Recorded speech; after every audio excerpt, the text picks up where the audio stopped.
This podcast is brought to you by Craft Beer and Brewing Magazine for those that love to make and drink great beer. Learn more online or subscribe at beerandbrewing.com or find us on social media at Craft Beer Brew.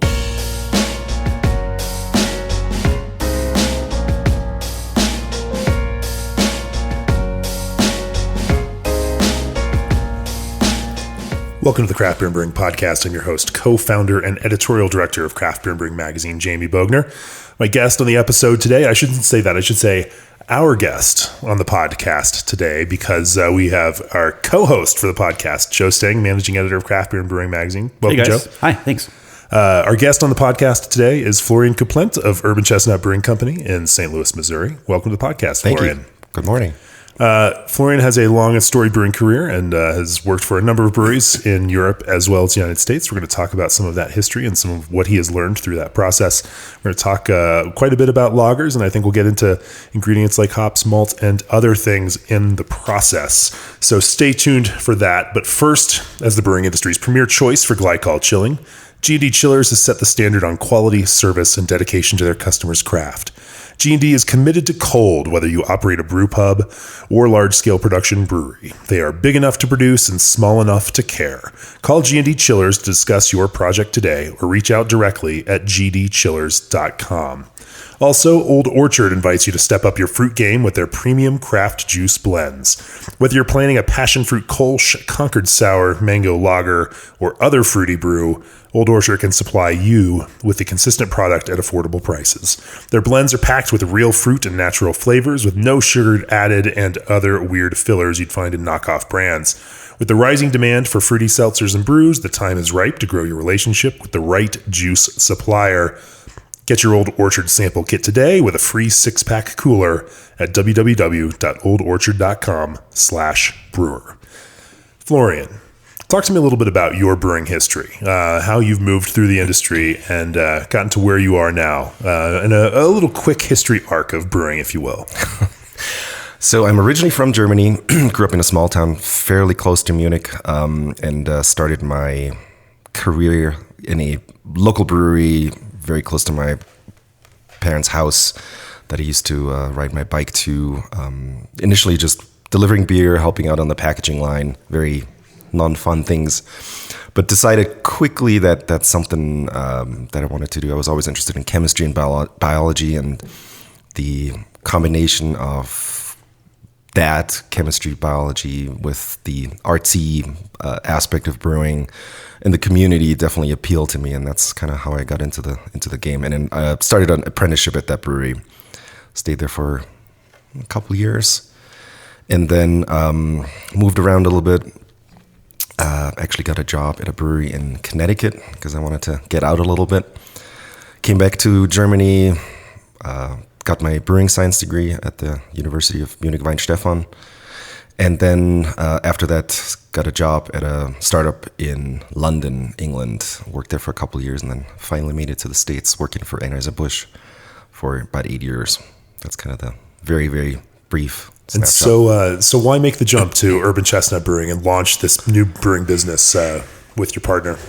I think I had always had a dream. When I was in the trade school, the brewing school, we had a small brewing system, and being able to create a recipe and then brewing the beer yourself and having total influence over where things are going to go was kind of a fun thing. And having my own brewery, obviously, that entails a lot of other aspects as well. Sure. But that was always kind of in the back of my mind, even when I was working at Anheuser-Busch. And then the opportunity came up, and we just started working on a business plan and finally made the jump after kind of convincing our wives that was the wise thing to do. Sure.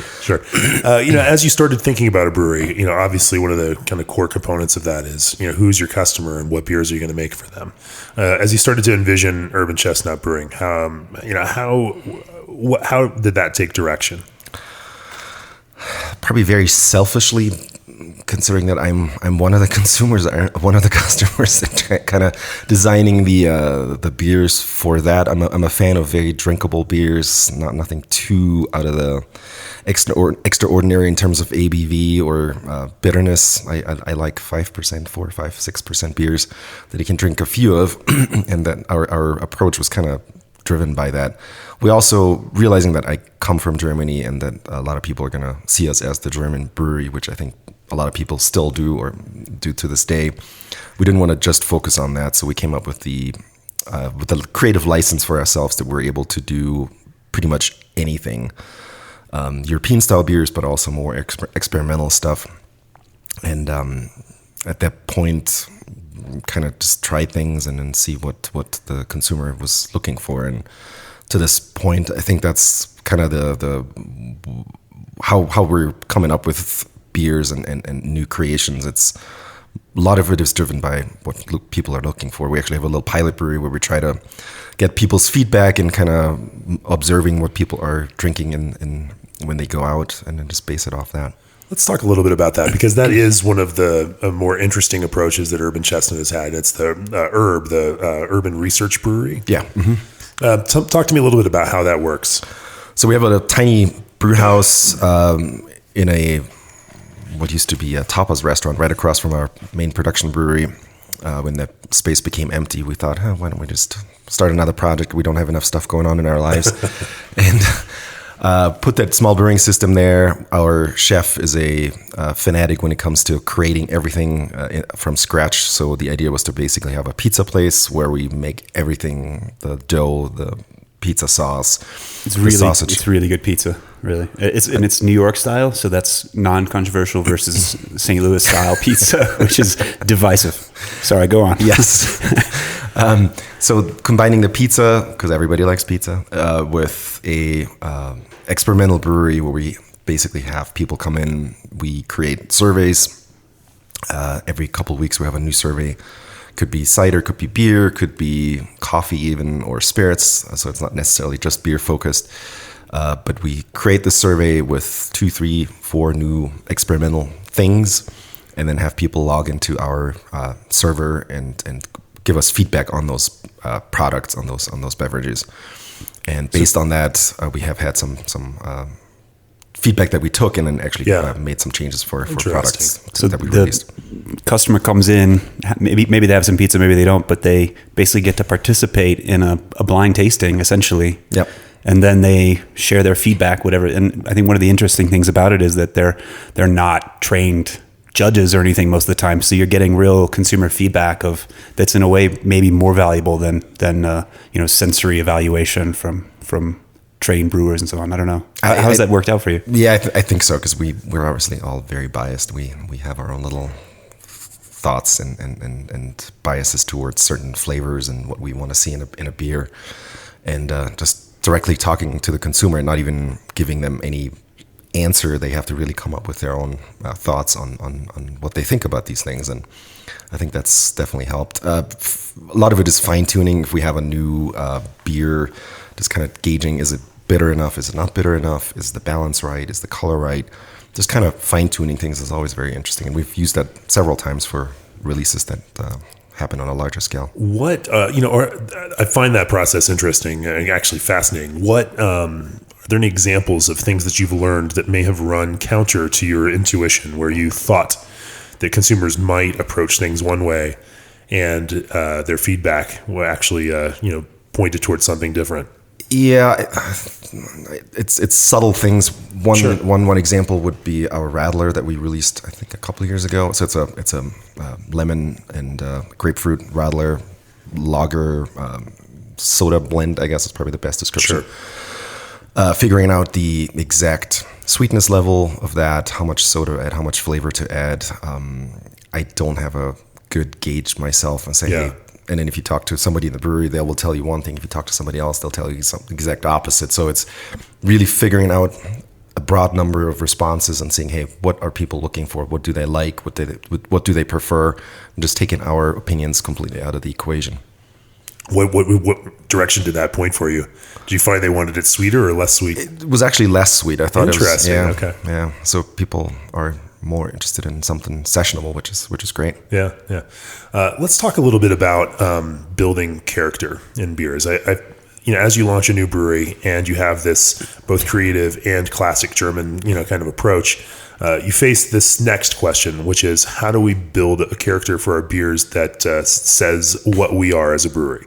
Every classic brewery in Germany has their flavor, and you ask American brewers that go visit and they, can pinpoint, which breweries they can, get specific flavor elements from because they have these kinds of characters. As you're then working from scratch with a, blank canvas, how do you as a brewer then start to think about what that character should look like for Urban Chestnut lagers, for example? I guess that's where my bias and my opinions that I've collected over the last 20 years come into place. I have certain ideas of how I see a beer, how I want it to be. I have certain ingredients that I like, and we try to use them as much as possible for certain things. And from that point on, I've been in the business long enough that I can kind of sort of predict where things are going to go based on a recipe that I write. So, but it all comes down to sessionability, I guess, although I don't really like that word. But creating a beer that can be consumed in a session with friends on your own, where you drink 2, 3, 4. Of course, if it's a IPA with 7-8%, it's not going to be 4. But we have a maybe one good example is we have a Russian Imperial Stout that I really enjoy, and we bottled it again this year, and I find myself drinking a couple bottles of that every once in a while at home. It's just nice and flavorful, and it's not overpowering. It still has 8% ABV, but it's just nicely balanced and a nice beer, and that's kind of what I'm trying to do. I want something that's very nicely balanced. I don't want any extremes. I want I don't want to say perfect beer, but something that's enjoyable. Sure.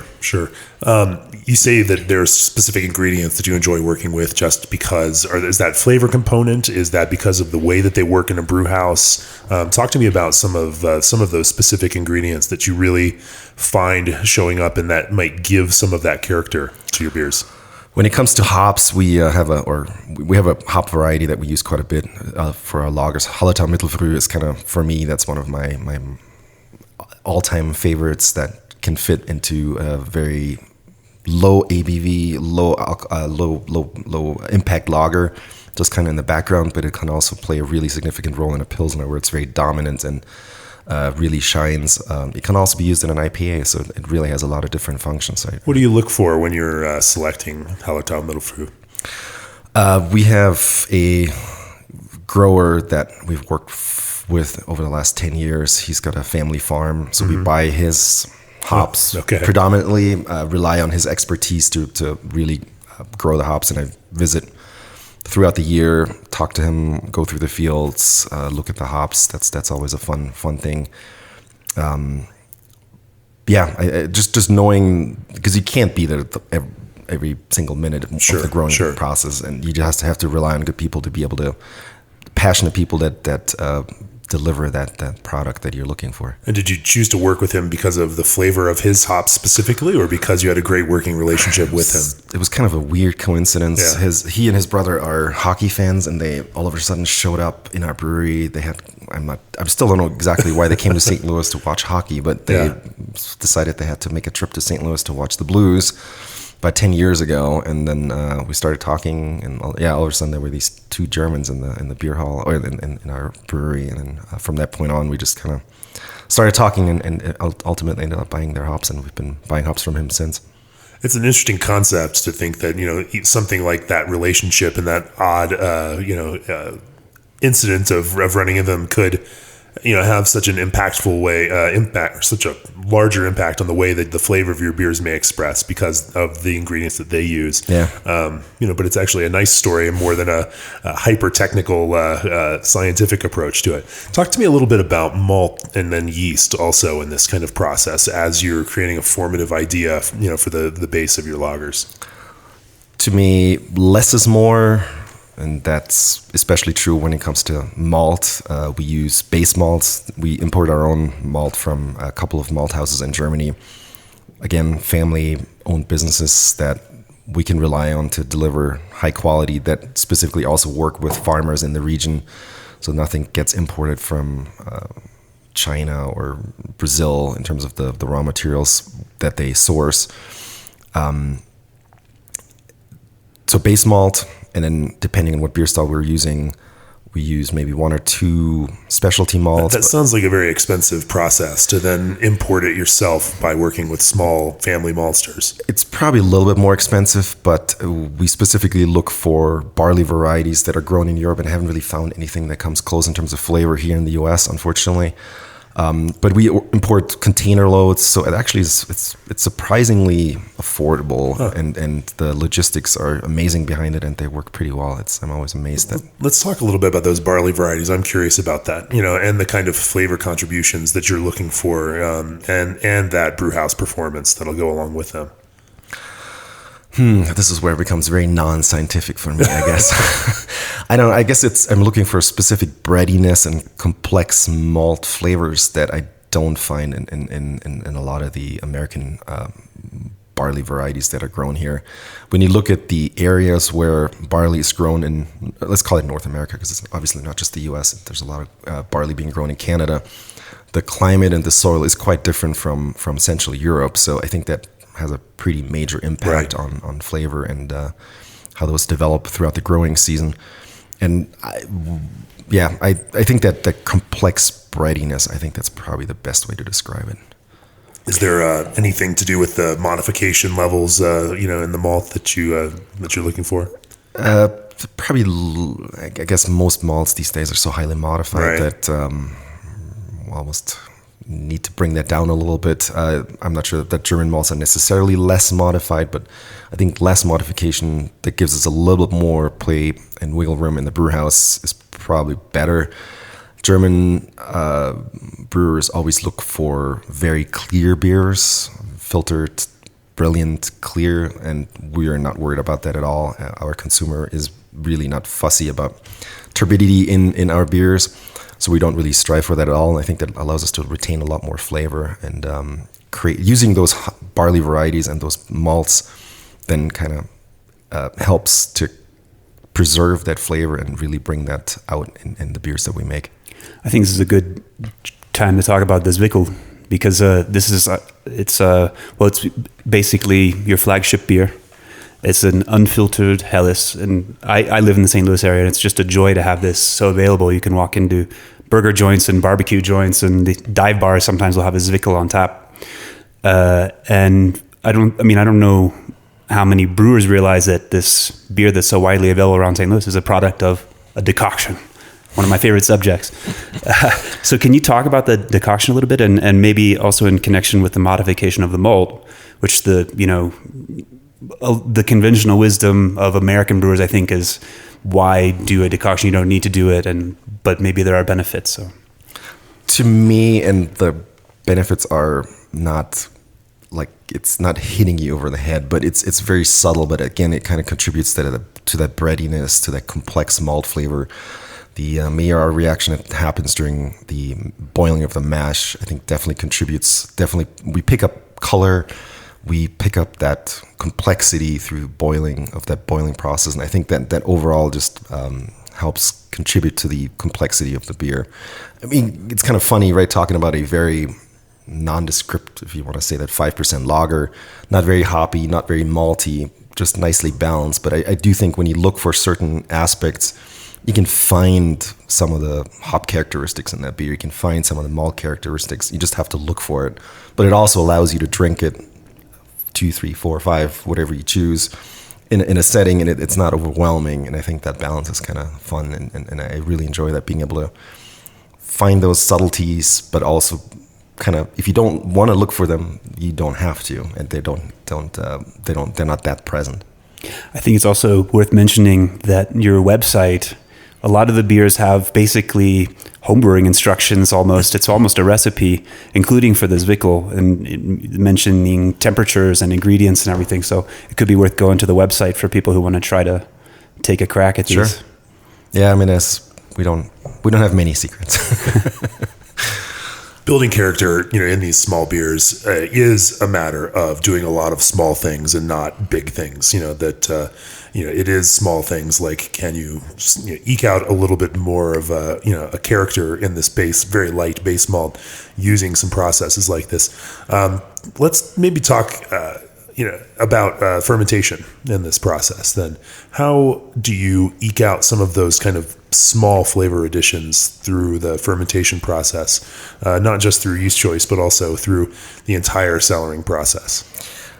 Maybe going back to my history a little bit, I was lucky enough to be able to run the Anheuser-Busch Yeast Culture Center for a couple of years before I left to start Urban Chestnut. That really helped me a lot to understand certain interesting things about yeast. And I think still the biggest aspect is to have healthy yeast, to have the pitch rates being high enough and have yeast growth. After that, everything kind of just runs on its own for the most part.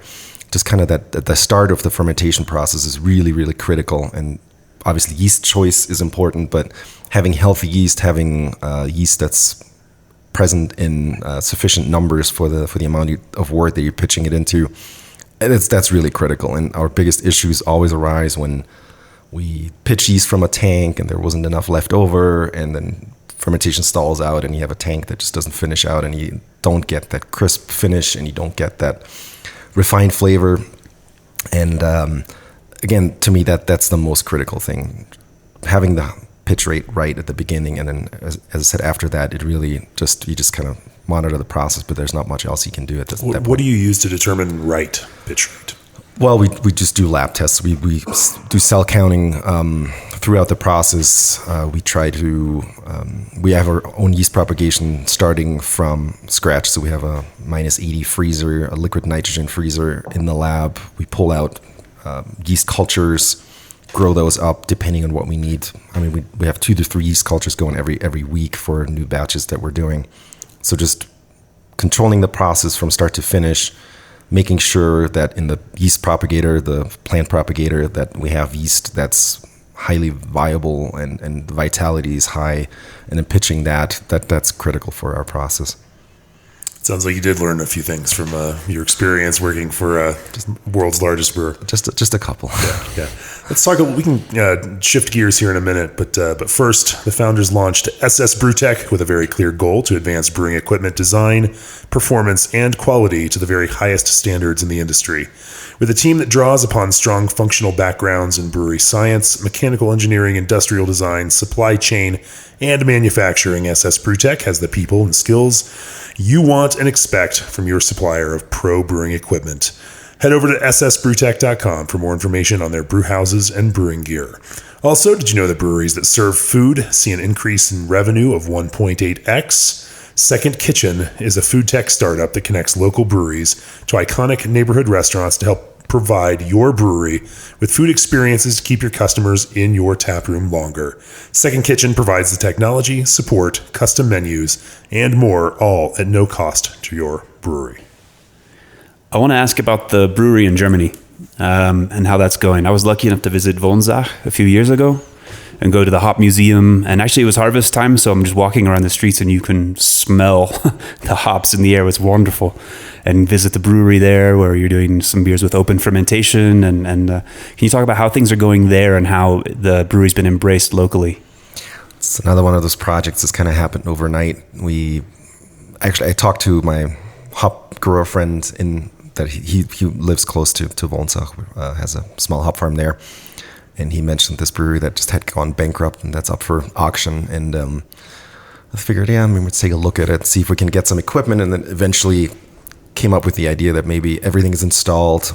We'll just leave everything as is, start production up again and see how things go. And that's kind of what we did. It was about 4 or 5 years ago.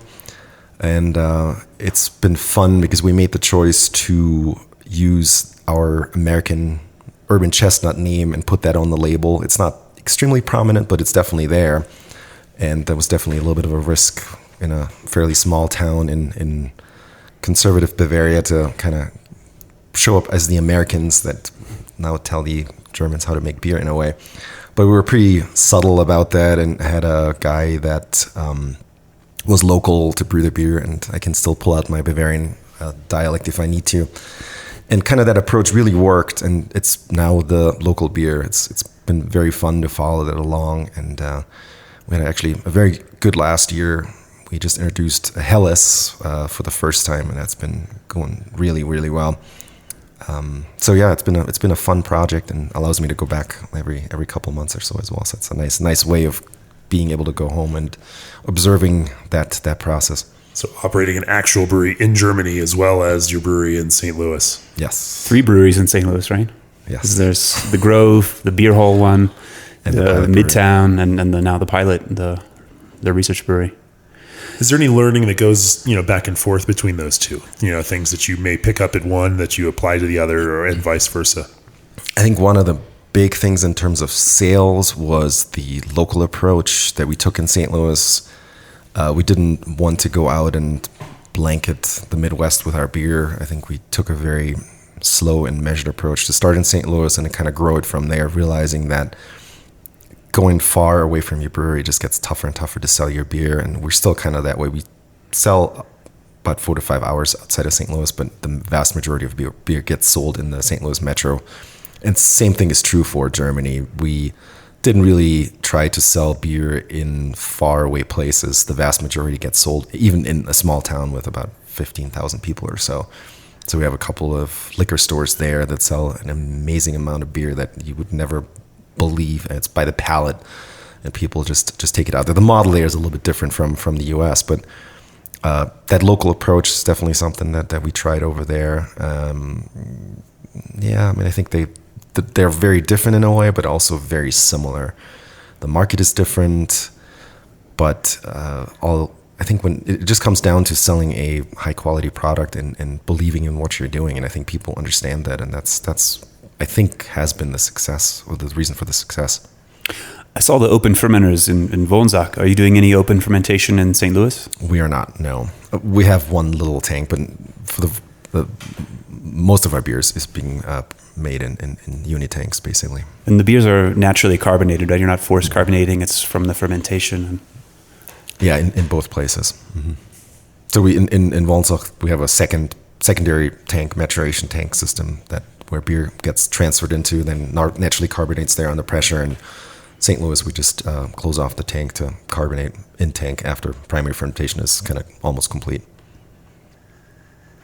When I was visiting the brewery probably 4 years ago, we were in one of the tap rooms and noticed a group of older gentlemen who had Ubered over from the other brewery to the original tap room because they didn't have Stammtisch on tap at the beer hall. And I found that, and so they all walked in together and they told the bartender why they were there. And it was that sole reason. They just, they found it so necessary to drink the one beer that they were going to drink that they would go to the other tap room. Talk to me about how you build an idea of a brand. I mean, this is a Pilsner. I mean, it's a beer in a town that's known for that kind of style of beer, and yet yours is such a draw. How do you differentiate and how do you build this identity for your Pilsner in a city of lager drinkers, who have plenty of access to these styles? I don't know. I mean, it goes back to the same philosophy. Good ingredients. We use only noble hops in that beer. I just had some discussions with some hop sellers, hop people in the last couple of days, and we were drinking Stammtisch. We didn't have it on draft, so I grabbed some from the front retail area in bottles, and we drank that. It is kind of interesting. I'm not sure that I totally understand it either, because it's not necessarily easy beer to drink. It's quite bitter. So for the average drinker, it could be off-putting, I think.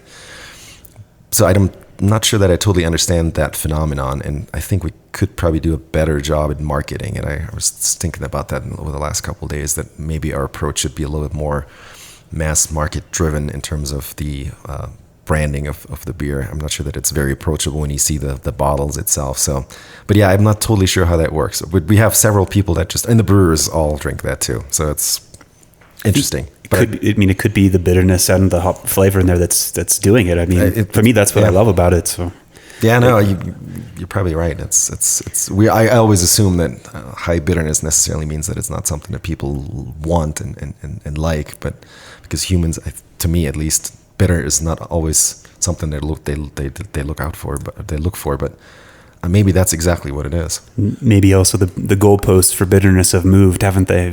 IPAs sort of got us used to more bitterness, and now they're getting less and less bitter, so we have to find the bitterness from somewhere. Maybe I'm a little bit.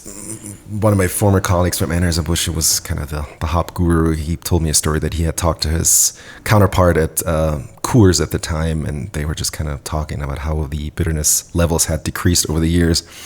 And they were saying, why did that happen? And the guy from Coors was like, well, we just keep measuring your IBU levels in your beers, and we base it off that. And he was saying, we do the same. So it's just kind of this progress of lowering IBU levels across the country based on really nothing, not necessarily consumer demand, because the consumer doesn't know any better. Just thinking that that's what the competitor is doing, and so they have to do it too. All bitterness is not the same, though. There are different qualities of bitterness, both provided by hops, by your IBU goals, as well as the ways that you add that bitterness in and timing. Talk to me a little bit about how, your goals, say for IBUs for a beer like Stammtisch, Pilsner, and then how you go about adding that into the boil process or after the boil. I'm not familiar with what that looks like for you. How do you kind of create the exact profile of bitterness that you're looking for? I think it's more than just the hops. Obviously, high quality hops, and as I said, only certain varieties that we use. We don't use any what's known as high alpha varieties for those beers. That's also something I learned at AB, that the nicer bitterness comes from hop varieties that don't have the high alpha content. I think it's just a nicer combination that gives you a nicer, more pleasant bitterness.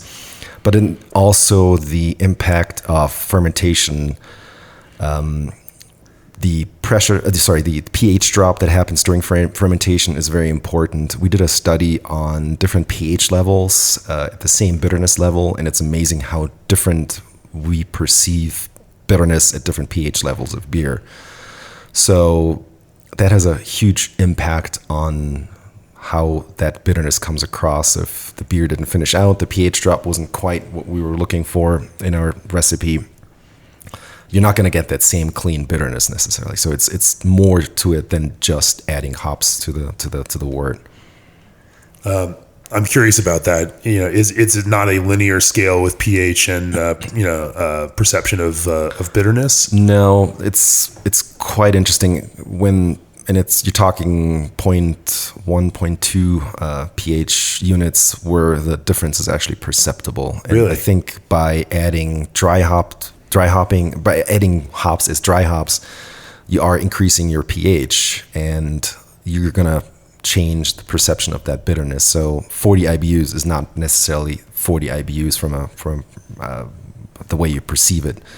So it was very interesting to look at that, and obviously the matrix, the type of beer that you're using for that, is also very important and makes a difference. But controlling pH, beer pH, is also very, very important. That again comes back to the fermentation process. Where do you like that to be for that expression of hops and bitterness in your lagers? We try to be between 4 and 4.2 for a finished beer, for the vast majority of our beers, for the lighter lagers. And then in terms of kind of IBU goal for a Pilsner, what do you find the kind of comfortable place for that? Probably between 30 and 40. That's probably... Well, it's funny too, going to Germany and you drink Pilsners, and you can't really find anything, I shouldn't say anything, but it's very rare that you can find a beer that has very clear hop character and that kind of bitterness. It's most breweries have lowered IBUs over the years, and you're probably closer to 25 now across the board. Maybe we've had the discussion, Joe. I think you don't necessarily agree with me. Maybe I don't drink enough different beers. Well, I was also living in Berlin in the north, where there's a lot of sort of cleanly bitter pils, not necessarily with hop character or hop flavor, but seem to be they're bitter beers, or at least perceived that way for whatever reason. Yeah. And in the south, I think Bavarian Pils is like one of the best beers that Bavarians don't drink, because there's Riga Helles and Weissbier, but there's more hop flavor and character, and sometimes I think that would soften the bitterness. But of course, we all have our favorites, and some of the, in my opinion, the best ones are up there, 35, 40 IBUs. So is that kind of what you were modeling Stammtisch after, or is it just sort of your taste? Yeah, I think for Pils, it just needs to be higher, right? That to me, it just... needs to be there. If it's at 25, to me, that's not a Pils. That's what I was taught, and that's what I'll follow. I think that's, in a way, I think it's a classic German Pils, although that exact version may or may not be in existence right now. When you try, obviously Pilsner is a brewer's beer. American brewers love to drink Pilsner and lagers, and more of them are brewing them now, and looking particularly, I think, after the German styles. When you try the lagers made by American brewers, home brewers too, what are they missing sometimes? What are they not quite nailing? I think coming back to fermentation, that's my biggest pet peeve, that if you don't have healthy and happy yeast and you pitch something and it'll start fermentation, but it never is going to finish out where it needs to finish out. I think that's the biggest issue, that you just don't get those crisp beers because of issues that happen during fermentation. And it happens a lot. I mean, I've had a lot of beers where that's just not done right, I guess. Mm-hmm. So healthy pitches, attention to temperatures, patience. Yeah, I mean, it's really not that complicated. It really is not that complicated. And yet it is. I guess, yeah. Beyond the lager program for Urban Chestnut, talk to me a little bit about this other side, the creative side of the brewery, where you are making some more American-inspired ideas of craft beer, IPAs, other kinds of more American classic craft beer styles, and then trying to kind of push that creative side, but also push that creative element without going as far as some American brewers have been taking it as of late. Talk to me about kind of riding that line of creativity so that your beers have a larger appeal, but are still differentiated from other breweries in the market. The one thing that is nice with the nice benefit that we have 2 large outlets, and then the pilot brewery as well, that allow us to make beers that aren't necessarily always going to be or going to have mass appeal necessarily. So just kind of putting them on and seeing what people are looking for, not necessarily even with an herb survey where we get formal responses, but just kind of talking to the bartenders and seeing what they like, what they try to push, and what people are up for. We're just keeping our eyes open, trying different things. We do a lot of trials with different hop varieties that aren't necessarily ever going to go into larger scale production, but anywhere from like 15 to 20 barrels, a smaller batch that just gets sold in one of our tap rooms, and just kind of playing around and seeing what could work and what could be applicable. Again, not necessarily applicable tomorrow, but maybe 1, 2, 3, 4, 5 years from now, just to kind of see what's out there and not totally miss any trend that could be there. But we're certainly not chasing trends. I think we need to believe in the beers that we make. If I don't and we don't, it's a tougher sell for myself. Wouldn't necessarily be a tougher sell to the public, I guess, but if I don't stand behind my products, then I have a problem with that. It's certainly nice and a luxury to be able to have enough on-premise sales to move a 15 to 20 barrel batch of something experimental. A lot of breweries can't sell that kind of volume out of a tap room. That does seem to be a little bit of a strategic advantage, having these locations to be able to kind of play with. Having said that, you also, you make an IPA, you make other kinds of beers that are put out there and packaged out in the mass market. Talk to me a little bit about how you envisioned, as you built this, this IPA, and actually you have multiple IPAs, in the market for that matter. Talk to me about how you think about those, and have thought about how to build an identity around that in a craft beer market that's filled with IPAs. Yeah, I think I have to come back to my philosophy of sessionability again. Even a 7% beer with 40, 50, 60 IBUs, I think can have qualities that ultimately lead to sessionability. Clean bitterness, an appealing hop character. I personally, some of the hop flavors, hop aromas I get in a lot of the newer varieties to me are just like kind of oniony and garlicky, and I'm not a big fan of that. Some of the hazy IPAs very harsh and kind of lingering. And again, I'm not a huge fan of that. Just kind of navigating around that. But yeah, it is very hard to come up with an identity, because I'm sure there's more to it than just having a good beer. There's obviously hundreds of good IPAs on the market, and finding a recipe, I think there's more to it than what we can do as a brewer. I think there's a lot of marketing, there's a lot of getting the word out, some hype. I don't know what the total answer is on that. When you were designing, your kind of flagship IPA, what's going through your head? What hops are speaking to you? What kind of process? What kind of flavor profile were you kind of seeking out in that? And how did you craft that with the ingredients that you chose? Before it gets to that, I think there's the reality of running a business where the hop market is and was tight for certain varieties, and you have contracted certain things, and you have to use those varieties. So that certainly plays into the recipe creation. I think that's probably something that not a lot of brewers would want to talk about, maybe. But there's the reality of running a business. If you have a hop and you have 2, 3, 4, 5 metric tons of that contracted next year, you're going to have to find a home for that somehow. So that certainly plays into that. But I do like the subtlety, again, not your in your face orange or citrus flavor, but kind of a blend of different flavor profiles that all work together well. And for that reason, I think coming up with beers that do use different hop varieties to kind of create this blended, nice, balanced beer, that to me is the most appealing. What do some of those blends look like? I'm gonna keep. We use a lot of Cascade. Yeah, I think that's one of the hop varieties that I do quite like. Although it's a little bit more in your face, if you want to call it. Not compared to some of the newer ones, I guess, but compared to some of the German classic hop varieties. So lots of Cascade. I think that's a nice base, base for a great balanced IPA. There's some Chinook. We use a little bit of Amarillo, and even some of the German hop varieties that have been created over the last few years that are nice. And you have built some IPAs kind of based on your German hops and this kind of contemporary trend in German hops. Talk to me a little bit about envisioning those and building beers around those.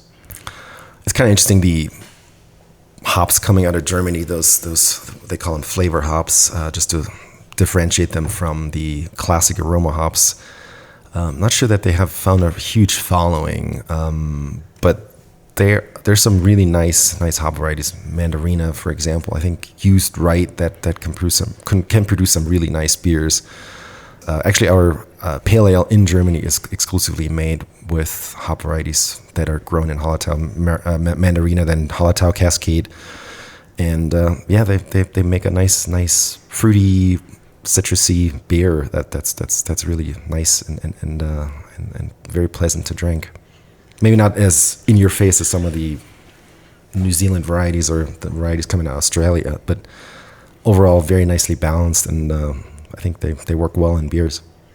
Are there some specific ways that you use and blend those in order to kind of heighten the characters that they bring to the table? Not necessarily. We really just play around and see what works. And there's not a one single approach. Yeah. From a ingredient perspective, are there some new trends in brewing ingredients that you find exciting? Are there some whether that's hops, whether that's malts, whether that's even developments in yeast, are there some budding trends that you are excited about and are working on developing? Lagers. I don't know if there's any single trend that I see as being hugely exciting. I do like different things. I'm not just drinking lagers. I do like good IPAs. I like even some fruit beers I think are exciting. I like some sour beers.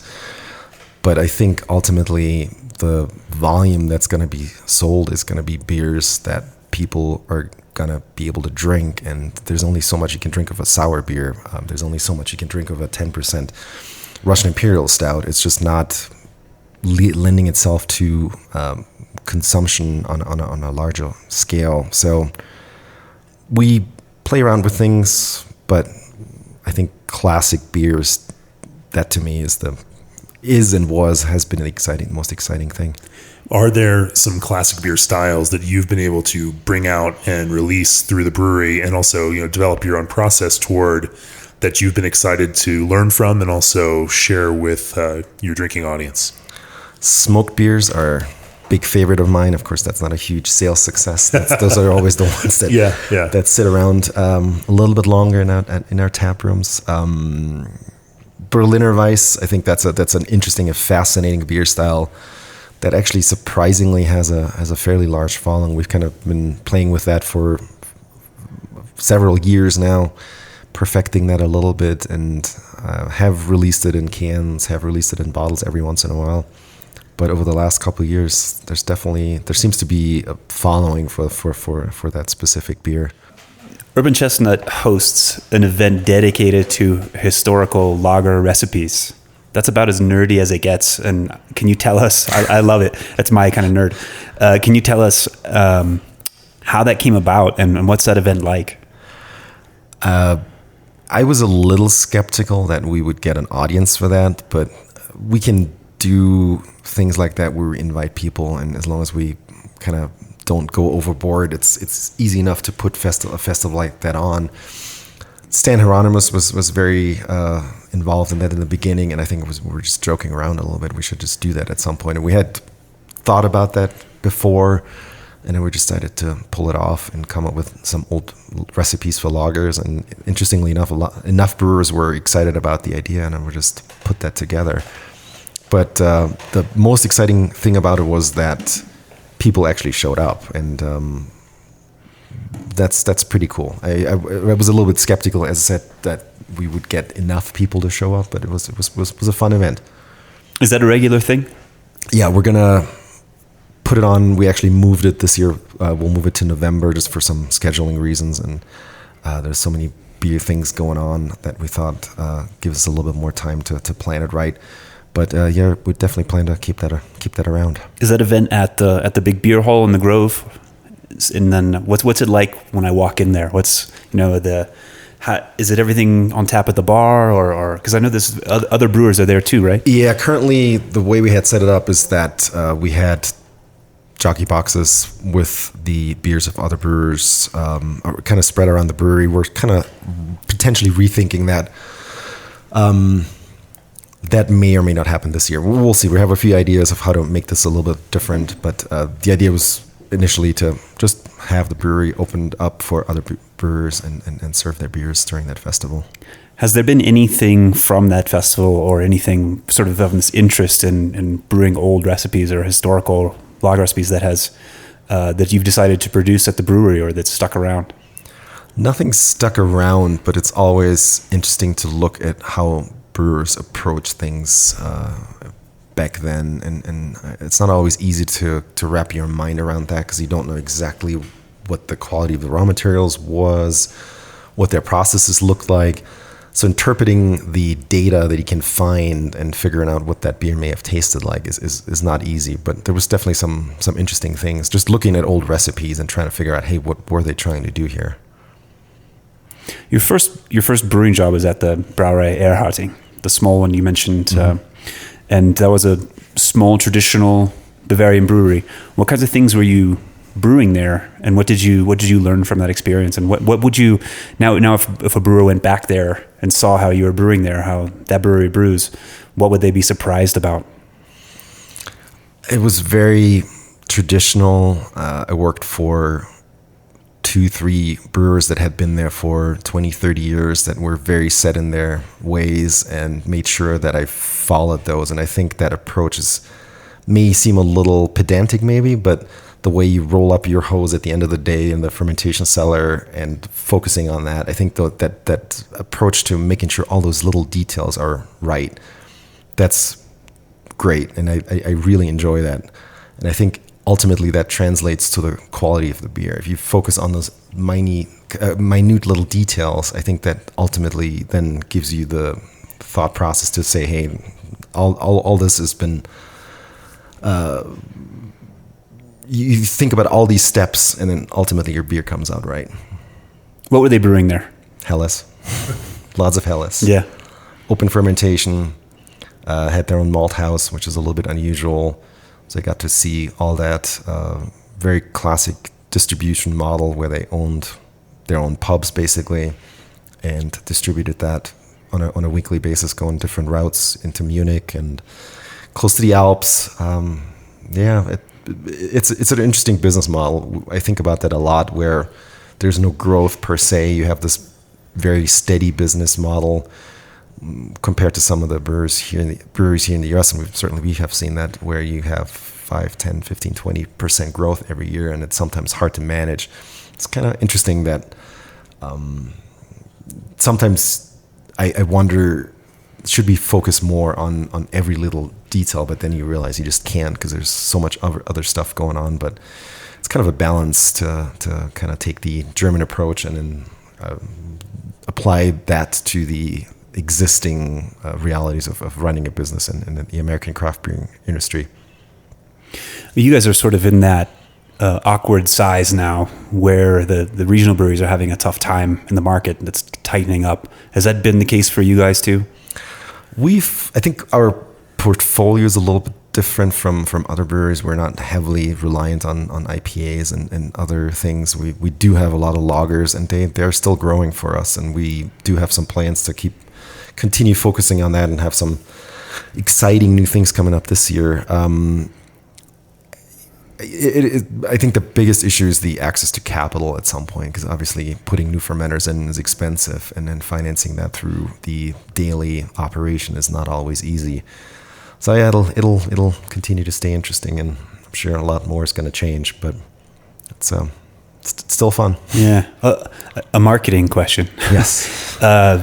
You can see a St. Louis Blues game on TV, and you'll see Urban Chestnut up there. You guys are a sponsor. And then also I've noticed some involvement early on also with the upcoming MLS team in St. Louis. So that's an unusual thing for a craft brewery to get involved in, sports marketing. How did that come about, and how's that been for you? Some weird relationships that we didn't realize we had, and a lot of luck, I think, and conversations that led to these things. We don't spend a lot of money on any of these sponsorships. It's relationships with people that we have had. I think it helps definitely get your brand out there. There's an untapped market. The macro lager drinking population is still the majority out there, and I think if we can tap into that even just a little bit, there's a huge opportunity to grow our sales. Talking to these people and kind of trying to convince them that there's something else out there that is approachable and is not scary, and something they could try. Yeah, and you can get a Zwickel at Busch Stadium too. So yeah. You were really one of the first in the area to get craft beer into the ballpark there. So and there's always the politics around that, obviously. Yeah. Busch Stadium, yeah. Yes. Yeah. So you mentioned some interesting developments in lagers that you're excited about later this year. Is there anything that you could tell us about on that right now? Not quite yet. It's going to come out soon. Still playing it close to the vest. Well, yeah, we have. It's definitely, again, on the lighter side. I think that's coming back to my favorite beers. It's sessionable. It's going to be sessionable. It's going to be something you want to drink on a 90, 95, 100 degree day in St. Louis. Tell me what you view as success for Urban Chestnut. What does a success look like for you? When will you know you all have achieved it? And, and what are the components of that success? I think that's probably two-faced. There's one that's personally important in regards to being able to just kind of keep the bankers away and make sure that they're happy. Once we're at that point, that's a success where it's a steady business. We've grown so much over the last few years that over time you just have to implement certain rules and approaches and procedures and processes to make sure you're going to be able to run a successful business in terms of the financial aspect. Otherwise, you can't run a business, right? So that's part of it. But to me personally, the bigger thing is assuming that number one is working out, that you're respected in the community and by other brewers. I think that's a big part of it. If other people come to us and say, hey, your beer is really good and we respect you for what you're doing. We may not drink what you're making, but we respect your approach. That to me, that's success. Yeah. Florian Kuplent, thank you for joining us on the podcast. If people want to learn more about Urban Chestnut, where should they go find you? UrbanChestnut.com is our website. If you are in St. Louis or in Germany and close to Munich, definitely stop by the brewery there. That's a fun place to be. Good beer drinking, lots of hop fields, great hop museum. So from a beer perspective, and lots of other interesting beer things around.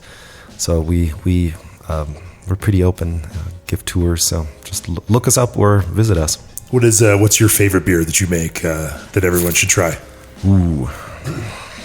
That's not going to be a division between two countries, right? The Helles that we just released last year in Germany, that's really nice. We're using a hop variety called Saphir, we hadn't really used that much before. My brewmaster there in Germany was really pushing for that, and we did some test brews and really turned out now. So that's a nice beer. At home here in St. Louis, home is now the US, or has been for the last several years. I do like Thrale's, our Russian Imperial Stout in the winter for about a month or two. But in the summer, Urban Underdog or Zwickel are definitely my favorites. Lighter lagers, yeah. Well, we'll go check them out. If you've enjoyed this podcast, please go to beerandbrewing.com, click on the subscribe button to become a subscriber to the magazine. Second Kitchen provides the technology support, custom menus, and more, all at no cost to your brewery. SS Brewtech's team draws on strong functional backgrounds. Old Orchard invites you to step up your fruit game, and G&D Chillers is committed to cold. Florian, Joe, thanks for joining us on the podcast. Thank you. Thanks for having me. Cheers. This podcast is brought to you by Craft Beer and Brewing Magazine for those that love to make and drink great beer. Learn more online or subscribe at beerandbrewing.com or find us on social media at Craft Beer Brew.